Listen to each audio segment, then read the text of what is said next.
Hello friends, let's we start the next question. Question number है 8, ठीक है, और पेज नंबर है 1.16। तो हम लोग यहाँ पे भी लिख देते हैं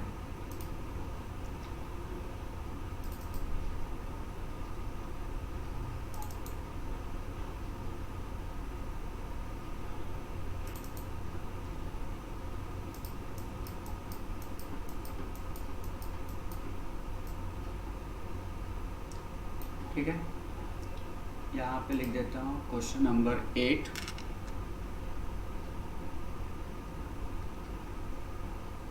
वन पॉइंट 16, ठीक है।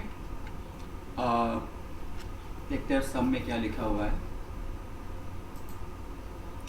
सतीश एंड प्रदीप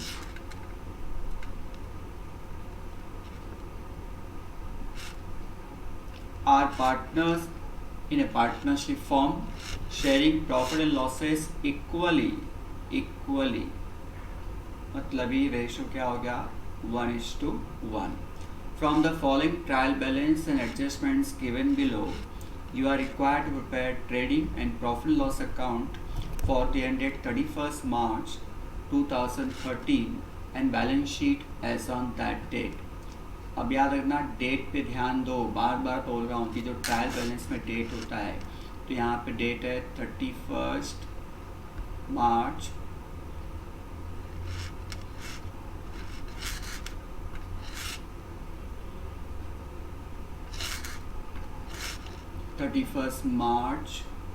2013 है। इसका मतलब ये चालू कब हुआ होगा 1 अप्रैल 2012 को चालू हुआ होगा। तो इस तरह से पूरा ये 12 महीने का सम है। Purchases, trading, debtors, assets, discount debit में है तो प्रॉफिट लॉस अकाउंट के डेबिट में। अब यहीं पे देखो क्रेडिट साइड में भी डिस्काउंट दिया है तो ये प्रॉफिट लॉस अकाउंट के क्रेडिट साइड में जाएगा।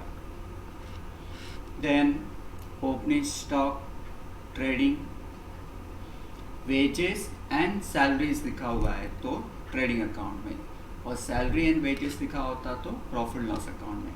वेजेस से स्टार्ट, इसका मतलब वेजेस का वेटेज ज़्यादा है। Manufacturing expense trading account, factory building है assets, plant and machinery assets. उसके बाद जरा ध्यान देना, advertisement for 2 years with effect from, मतलब WEF विथ इफेक्ट फ्रॉम 1 जनवरी 2013। पहली बात तो एडवर्टीजमेंट जाएगा प्रॉफिट एंड लॉस अकाउंट के डेबिट साइड में। अब ये जो एडवर्टीजमेंट दिया है 10,000, अब इसको हमको लिखते समय ये याद रखना है कि हमारा जो फाइनल अकाउंट है वो अप्रैल से मार्च तक का है, अप्रैल टू मार्च तक का है, 12 मंथ्स का है, ठीक है। अब ये एडवर्टीजमेंट 2 years का है तो फाइनल अकाउंट बनता है 1 year का। तो सबसे पहले आपको क्या करना है, 10,000 जो है उसको डिवाइड बाय 2 कर देता हूँ तो 1 year का हो गया 5,000। तो चल ठीक है, मतलब 1 year का एडवर्टीजमेंट कितना हो जाएगा 5,000। अब यहाँ पे लिखा है ये एडवर्टीजमेंट चालू कब हो रहा है, यूज़ कब हो रहा है 1 जनवरी 2013 से। तो अगर आप डेट पे ध्यान दो तो ये जो हमारा फाइनल अकाउंट है अप्रैल से मार्च तक का है, और ये एडवर्टीजमेंट को हमने पे किया हुआ है, यहाँ से उसकी शुरुआत हो रही है 1 जनवरी 2013 से, बराबर 1 जनवरी 2013 से उसकी शुरुआत हो रही है। तो जनवरी, फरवरी और मार्च, मतलब अपने इस फाइनल अकाउंट में ये एडवर्टीजमेंट ओनली फॉर 3 months के लिए ही काउंट होगा। तो 5000 पहला मैंने क्या किया, 1 ईयर के लिए निकाल लिया। अब इसमें से हमको खाली 3 मंथ्स का ही लेना है, तो जब मैं 3 मंथ्स का करूँगा तो 5000 का 3 मंथ्स का अमाउंट हो जाएगा 1250। इसका मतलब अपने ईयर में जो है एडवर्टीजमेंट प्रॉफिट लॉस अकाउंट में वो कितना आएगा, 1250 ही आएगा। तो 10,000 में से हमको 1250 ही इस ईयर में लिखना है। तो बाकी का मतलब 8750 मतलब 10,000 में से हमारे फाइनल अकाउंट में 1250 ही आएगा। बाकी का 8750 क्या हो गया, कमिंग ईयर्स के लिए, तो उसी को हम लोग क्या बोलते हैं, वो एडवांस हो गया। एडवांस कहाँ जाएगा, असेट साइड में। और ये जो करंट ईयर का है वही हमको कहाँ लिखना है, प्रॉफिट एंड लॉस अकाउंट में लिखना है। तो एडवर्टीजमेंट में 1250 ही हमको काउंट करना है। बाकी का जो एक्सेस अमाउंट है that will be the prepaid. चलो अब आगे बढ़ते हैं। फिर लिखा है सैलरी एंड वेजेस। इसको मैं निकाल देता हूँ जितना मैंने अभी तक समझाया है।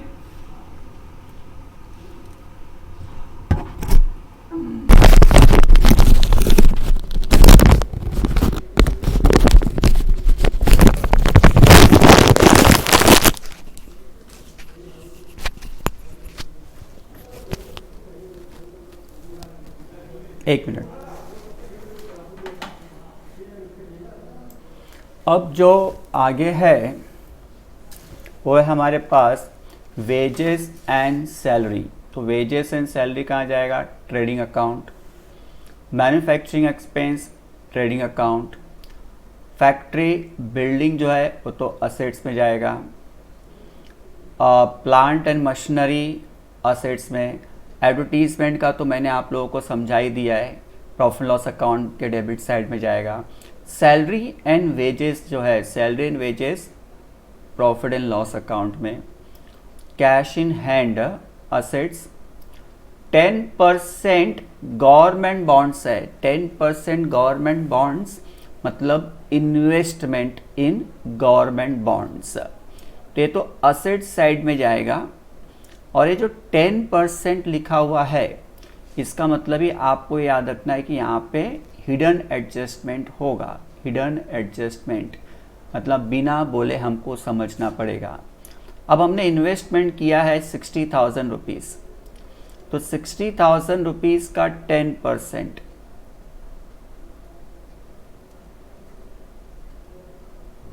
कितना होगा, 6,000 होगा।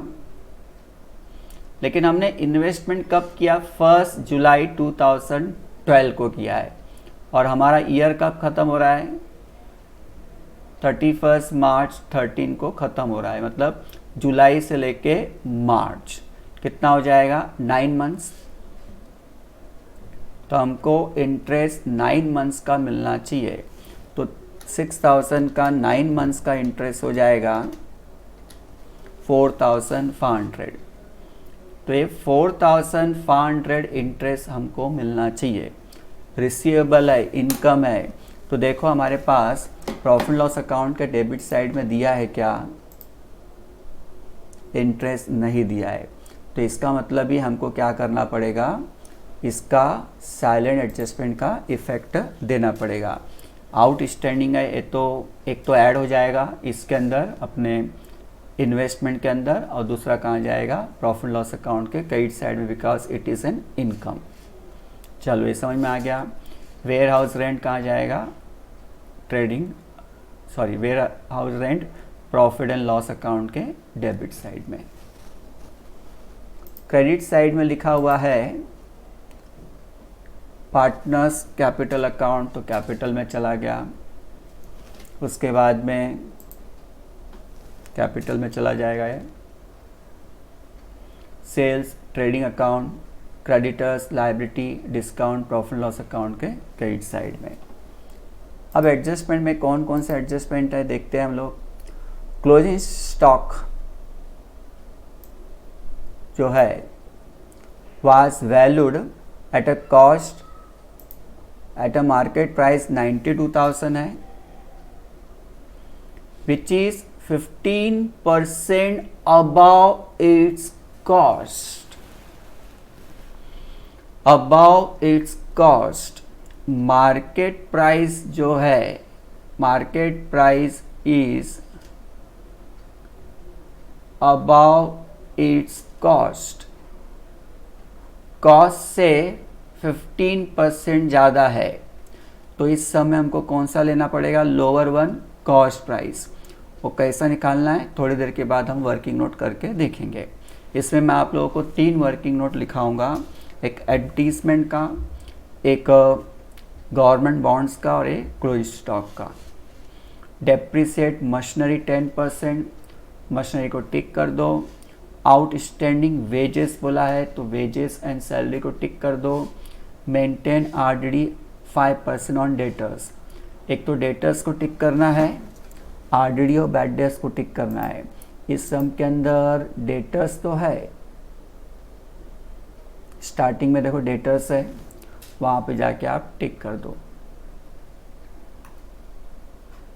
ठीक है, तो इस तरह से बैड डेट्स आरडीडी नहीं है तो उसको टिक करने की ज़रूरत नहीं है.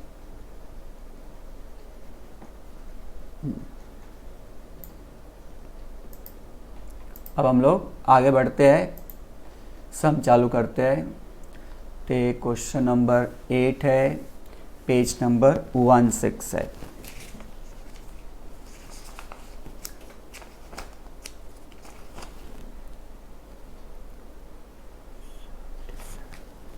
एक मिनट, चालू करते हैं हम लोग.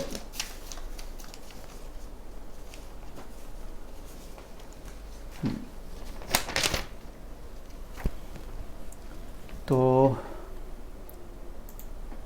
यहाँ पर आ गए trading account for the year ended 31 March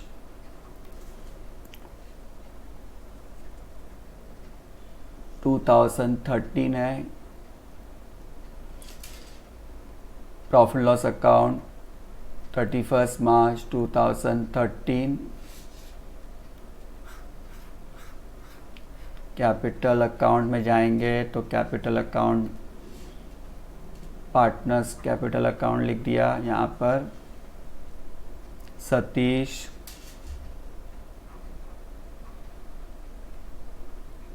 Pradeep.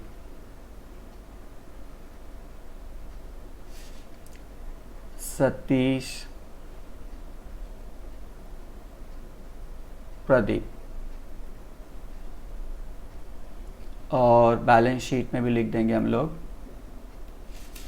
31 March 2013.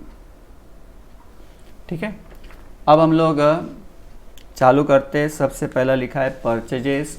Purchases कहाँ पे जाता है, ट्रेडिंग अकाउंट के डेबिट साइड में. ऊपर से फर्स्ट लाइन हमको छोड़ कर रखना है ओपनिंग स्टॉक के लिए. To purchases 2,20,000.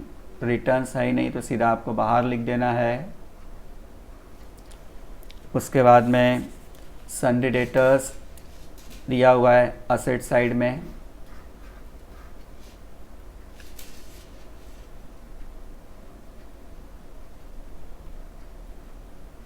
Debtors 45,000.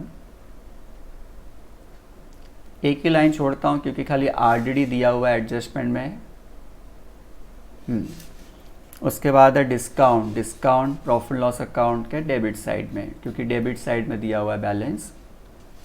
First line छोड़ के लिख रहा हूँ टू डिस्काउंट 4,000.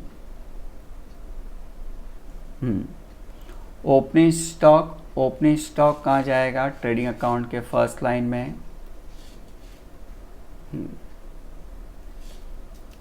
कोई एडजस्टमेंट नहीं है तो सीधा आपको बाहर लिखना है. मोस्टली आपके लेवल पे ओपनिंग स्टॉक पे कोई एडजस्टमेंट नहीं होता है.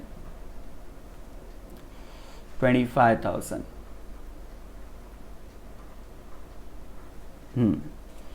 फिर वेजेस एंड सैलरी बोला है ट्रेडिंग अकाउंट में, और उस पर आउटस्टैंडिंग है, तो आपको क्या करना है, अमाउंट को अंदर लिखना है। Wages and salary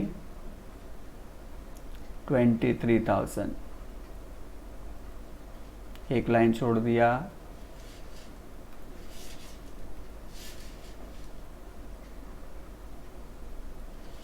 there after manufacturing expense भी आपका आएगा ट्रेडिंग अकाउंट में।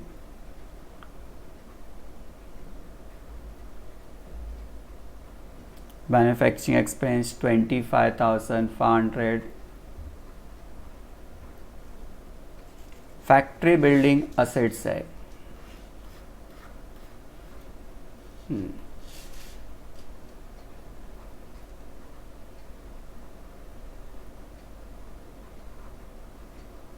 कोई एडजस्टमेंट नहीं है तो आपको बाहर लिख देना है 1,75,000।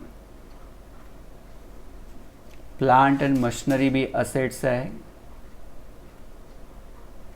प्लांट एंड मशीनरी को एडजस्टमेंट है, डेप्रिसिएशन, तो आपको अंदर रखना है। और underline. Advertisement profit loss account के डेबिट साइड में जाएगा, और इस पे हिडन एडजस्टमेंट है, तो हिडन एडजस्टमेंट आपको पता ही है।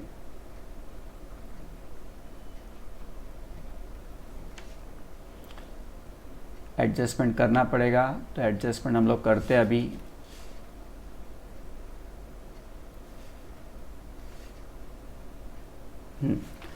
तो वर्किंग नोट में आ जाएंगे हम लोग।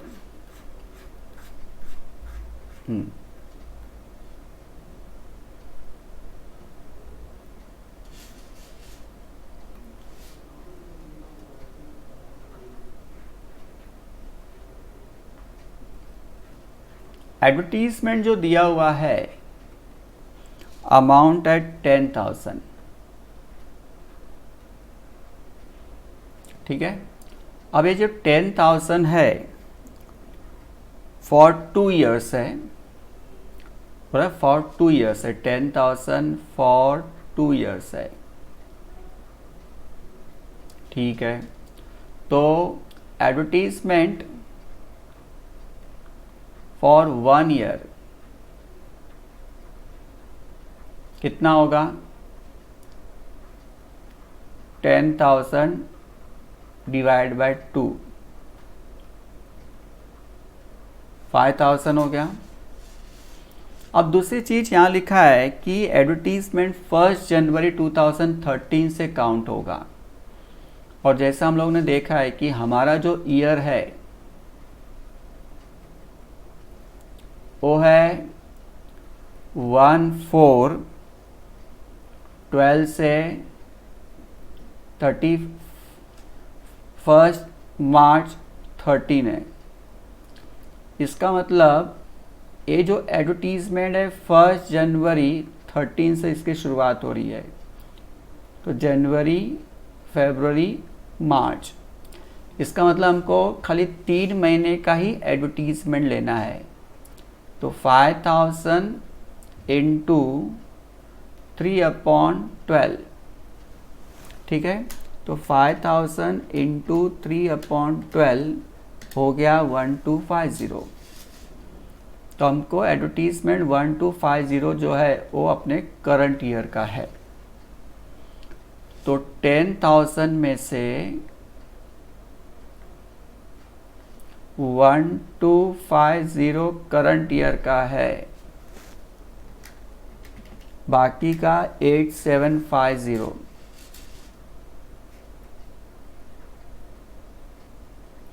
ये क्या हो जाएगा, सबसेक्वेंट ईयर का, नेक्स्ट पीरियड का, बराबर, नेक्स्ट ईयर नेक्स्ट पीरियड का। तो आ जाते हैं हम लोग प्रॉफिट लॉस अकाउंट के अब डेबिट साइड में। तो यहाँ पर जो एडवर्टीजमेंट लिखा हुआ है, ठीक है, उस एडवर्टीजमेंट के नीचे जाके लिखेंगे लेस प्रीपेड 8750, तो 10,000 माइनस 8750, तो करंट ईयर का देखो बराबर 1250 बाहर आ गया। और इसका सेकंड इफेक्ट कहाँ जाएगा, असेट साइड में जाके लिखेंगे prepaid advertisement.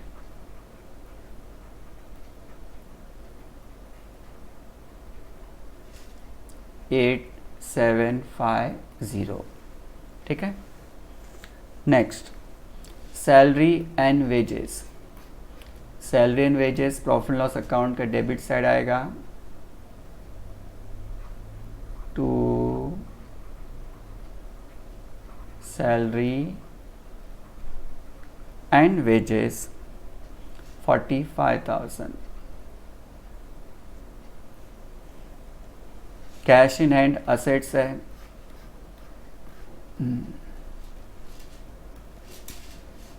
Cash in hand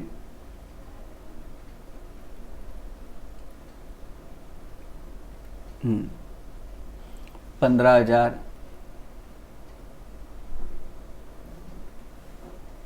ten % government bonds मतलब ही इन्वेस्टमेंट है।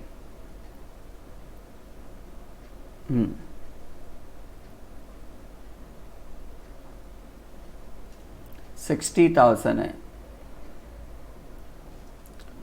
एड इंटरेस्ट ड्यू,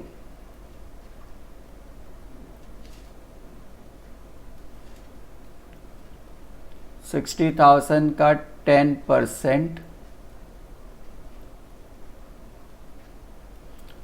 कब से है, जुलाई बोला है, तो 1 जुलाई से 31 मार्च 9 मंथ्स का, ठीक है।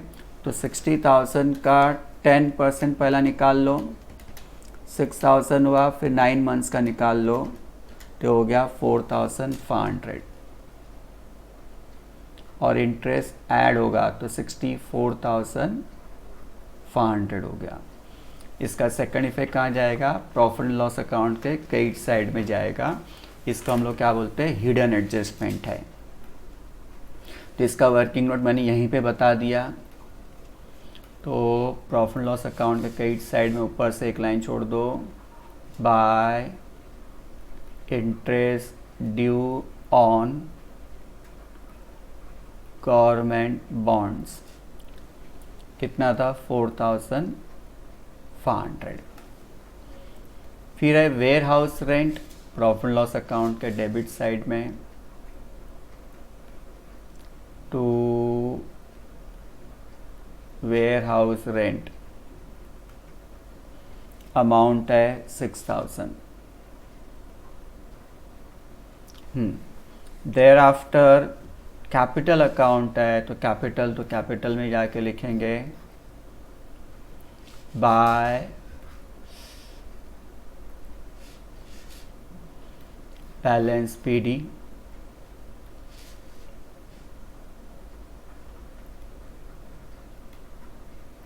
अमाउंट है 1,20,000 और 90,000।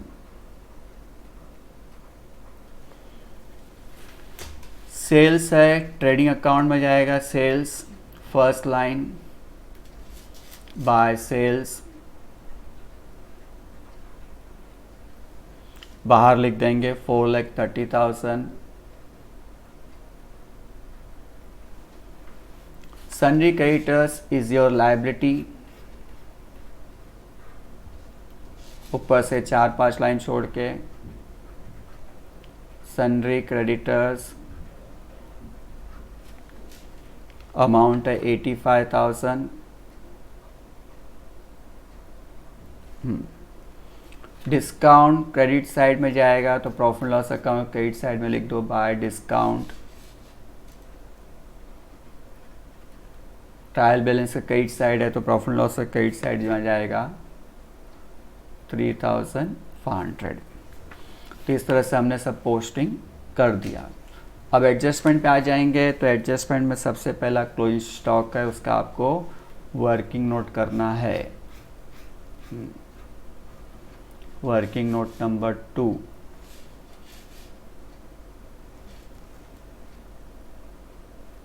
क्लोजिंग स्टॉक अब देखो किस तरह से करना है इसको, ये याद रखना है।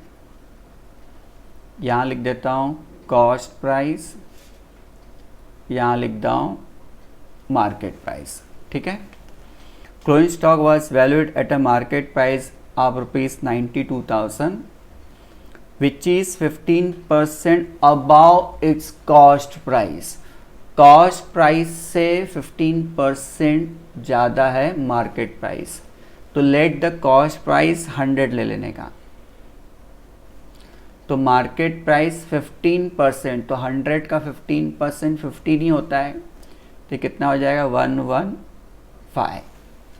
चलो ये हो गया 100 है और ये मार्केट प्राइस है। अब मार्केट प्राइस के नीचे लिख देता हूँ 92,000। तो कॉस्ट प्राइस कितना है, क्वेश्चन मार्क। तो कॉस्ट प्राइस है 100 इंटू 92,000, क्रॉस मल्टीप्लाई करते हैं 100 इंटू 92,000 अपॉन 115, तो कितना हो जाएगा 115।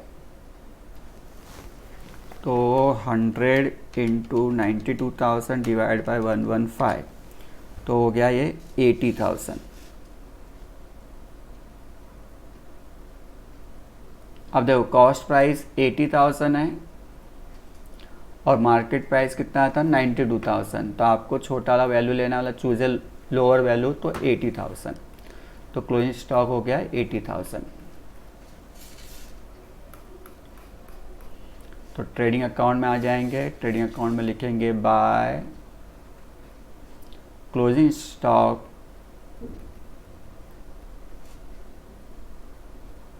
$80,000, एक इफेक्ट, और दूसरा इफेक्ट हो जाएगा आपका प्रॉफिट एंड लॉस और बैलेंस शीट के असेट साइड में।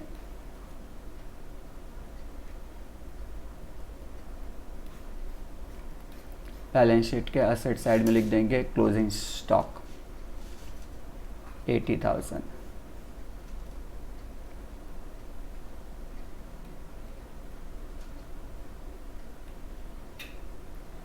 नेक्स्ट है डेप्रिसिएट मशीनरी 10%, तो असेट साइड में आ जाओ,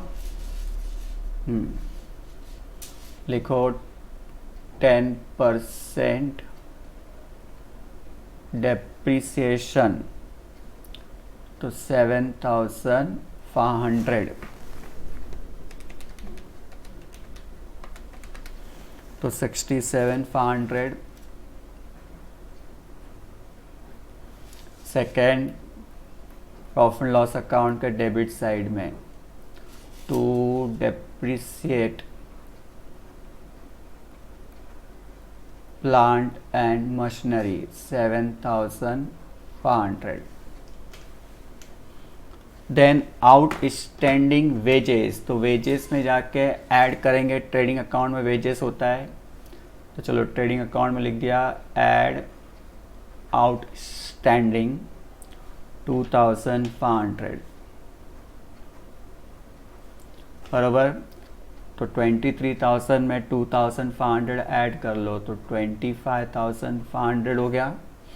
आउटस्टैंडिंग पैसे देने हैं, पैसे देने हैं, तो बैलेंस शीट के लायबिलिटी साइड में लिख देंगे आउटस्टैंडिंग वेजेस एंड सैलरी है 2,500, ठीक है। उसके बाद में है मेंटेन RDD 5% ऑन डेटर्स, तो डेटर्स के पास आ जाएंगे बैलेंस शीट के असेट साइड में, तो लेस 5% RDD, तो 45,000 का 5%, 2250 माइनस करके आया 42,750, अब second effect, profit and loss account के डेबिट साइड में बैड डेब्ट्स होगा तो उसमें ऐड कर देते हैं। तो यहाँ पे बैड डेब्ट्स नहीं है तो सीधा सीधा लिख देता हूँ टू न्यू आरडीडी कितना था 2250।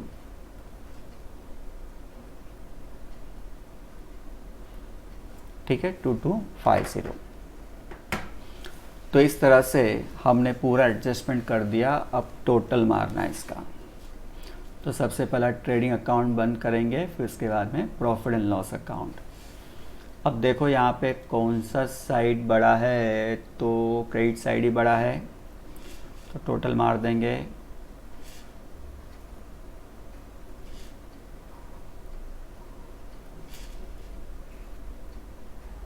Hmm.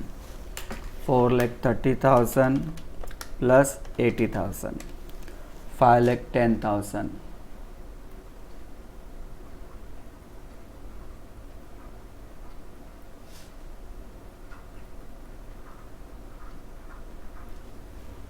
minus 25,000 minus 2,20,000 minus 25,500 minus 25,500, तो ग्रॉस प्रॉफिट आ रहा है 2,14,000।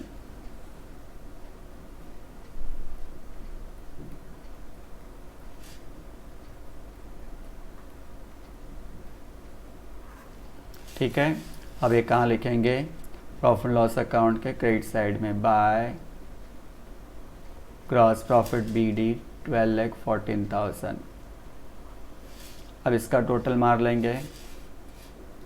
इसमें 2,14,000 ही बड़ा दिख रहा है तो वो साइड बड़ा है, तो उसका टोटल पहला लिखना पड़ेगा आपको।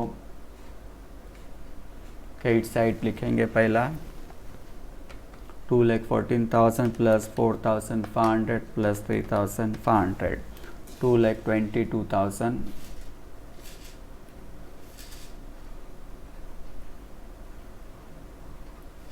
$2,22,000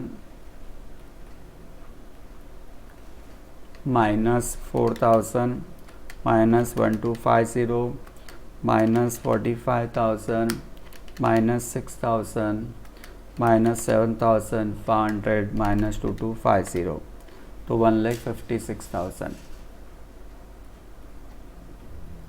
to net profit credit down 1,56,000। ठीक है, अब ये प्रॉफिट लॉस एप्रोप्रिएशन में जाएंगे।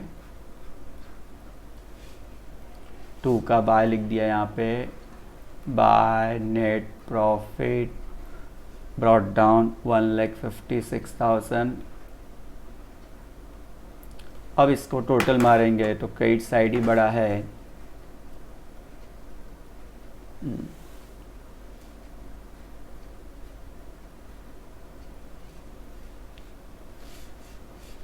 तो 1,56,000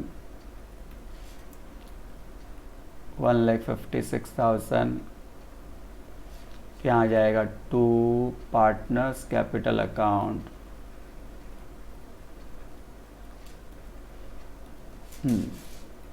अंडरलाइन, नाम है सतीश और दूसरा नाम है प्रदीप।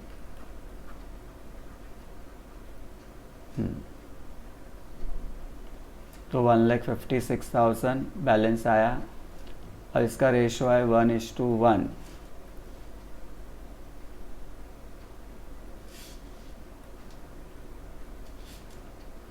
अब 1:1 में डिवाइड कर दो, डिवाइड बाय 2, तो 78,000।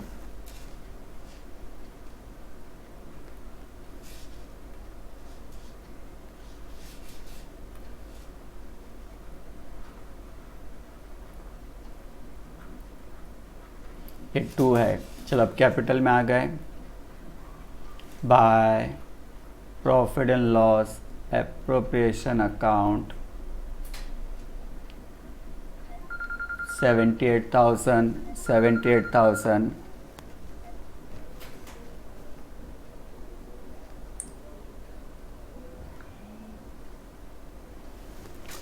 और 78,000।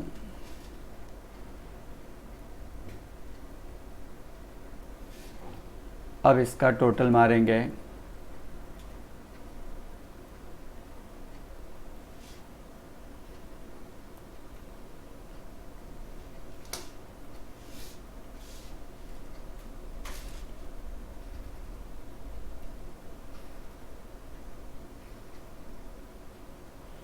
तो इसमें क्रेडिट साइड ही बड़ा है, 1,20,000 प्लस 78,000 तो हो गया 1,98,000।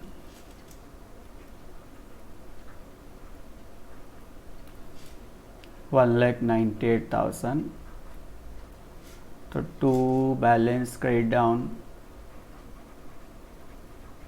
1,98,000 और ये 90,000 प्लस 78,000 तो हो गया 1,68,000।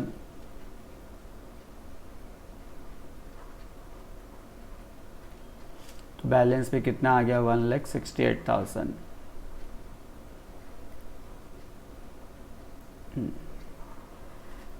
चलो कैपिटल अकाउंट लायबिलिटी साइड लिख लेंगे बैलेंस शीट के। कैपिटल अकाउंट अंडरलाइन, पार्टनर है सतीश 1,98,000, प्रदीप 1,68,000। तो हो गया ये टोटल करके बाहर 3,66,000। चलो अब इसको टैली करते हैं।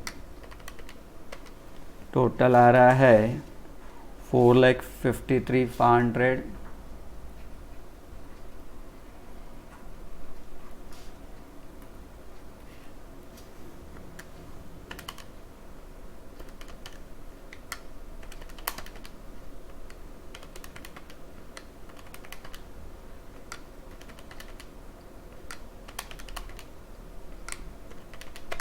4,53,500।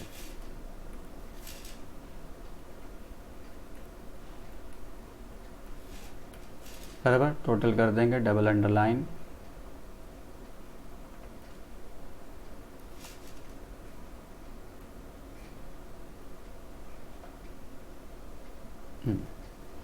ठीक है, तो इस तरह से आपका टैली हो गया।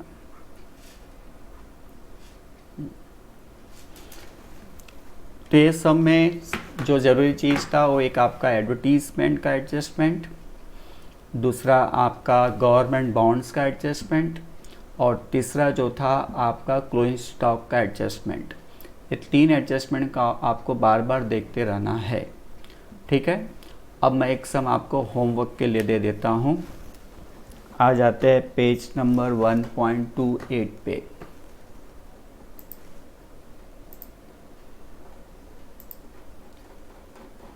वन 1.28 पे एक सिंपल सा सम है, इसको आप लोग होमवर्क के लिए ले लो।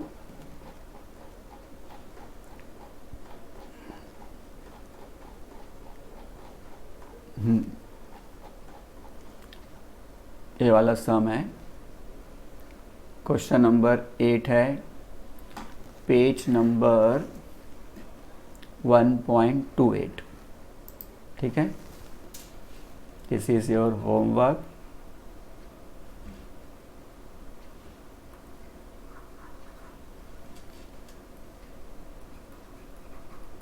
Question number 8 1.28। अब समझाता हूँ मैं। Shri Devchand, Shri Premchand were partners sharing profit loss in the proportion Sri Devchand 3/5 and Sri Premchand 2/5। इसका मतलब ये रेशो क्या हो गया, 3:2 हो गया। Interest on capital was 5% per annum and interest on drawings was ignore.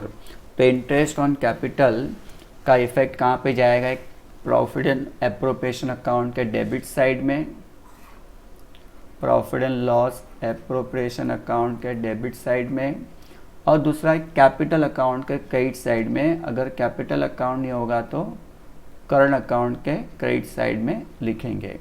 लेकिन 5% है वो किसके ऊपर अप्लाई होगा? कैपिटल के अमाउंट पे ही अप्लाई होगा, करंट अकाउंट के अमाउंट पे अप्लाई नहीं होगा, ये याद रखो। फिर लिखा हुआ है ट्रायल बैलेंस का डेट है 31 मार्च 2007। Opening stock trading, debtors assets, purchase trading, wages trading, salary, profit and loss account. यहाँ पे रिटर्न आउटवर्ड मतलब ही परचेस रिटर्न है इसमें, creditors liability, sales trading, reserve for bad debts मतलब ये ओल्ड आरडीडी है, बाद में प्रॉफिट एंड लॉस अकाउंट में क्या हो जाएगा? माइनस। उसके बाद क्या दिया है इसको एक बार देख लो, इसको मैं इरेज कर देता हूँ।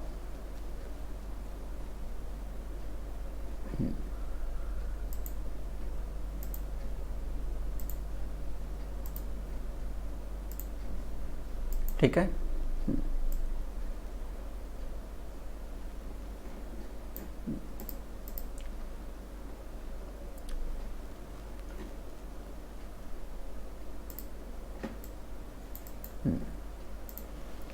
फिर है ऑफिस एक्सपेंस। तो ऑफिस एक्सपेंस आपका जाता है प्रॉफिट एंड लॉस अकाउंट का डेबिट में, discount allowed profit and loss account, rent profit and loss account, plant assets. Return inward मतलब ही ये क्या हो गया आपका? सेल्स रिटर्न, सेल्स में से माइनस होगा। Land building assets, cash at bank assets. Current account दिया हुआ है तो याद से जब भी कैपिटल अकाउंट और करंट अकाउंट दोनों दिया होता है तो कैपिटल अकाउंट नहीं बनाएंगे, करंट अकाउंट बनाएंगे, और करंट अकाउंट में ही सब एडजस्टमेंट करेंगे। मतलब इंटरेस्ट ऑन कैपिटल भी आपको करंट अकाउंट में ही लिखना है। दूसरी चीज़, यहाँ पे करंट अकाउंट डेबिट साइड दिया है तो डेबिट साइड में करंट अकाउंट का बैलेंस जाएगा टू बैलेंस बी डी। याद रखना, डेबिट साइड दिया है करंट अकाउंट तो कैपिटल अकाउंट तो बनाना ही नहीं है, वो तो डायरेक्टली लायबिलिटी साइड लिख देंगे। लेकिन करंट अकाउंट में जाके लिख देंगे टू बैलेंस बी डी 2100 और 600। ठीक है। रिटर्न आउटवर्ड तो बता ही दिया था कि परचेस रिटर्न है, creditors liability, sales trading, RDD old RDD है। कैपिटल डायरेक्टली लायबिलिटी में लिखेंगे इस समय। लोन टेकन ऑन 1 अक्टूबर, तो लोन तो लायबिलिटी में जाएगा। अब इस लोन के ऊपर मुझे इंटरेस्ट निकालना है अक्टूबर से लेके 31 मार्च, जिसका मतलब 6 मंथ्स का इंटरेस्ट आएगा। तो 2000 के ऊपर 9% 6 मंथ्स का तो हो जाएगा 90 रुपीज़। ठीक है, तो एक तो आ जाएगा आपका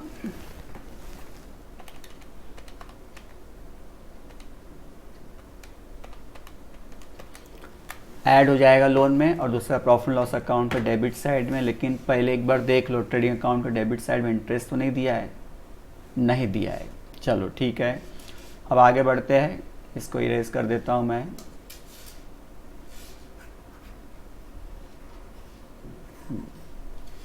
हमारे पास है एडजस्टमेंट में सबसे पहला एडजस्टमेंट क्लोजिंग स्टॉक का, ट्रेडिंग अकाउंट और असेट्स में wages were unpaid and outstanding salary, ये दोनों ऐड हो जाएगा, और दूसरा लायबिलिटी साइड में जाएगा। वेजेस एंड सैलरी में टिक कर देने का हिसाब।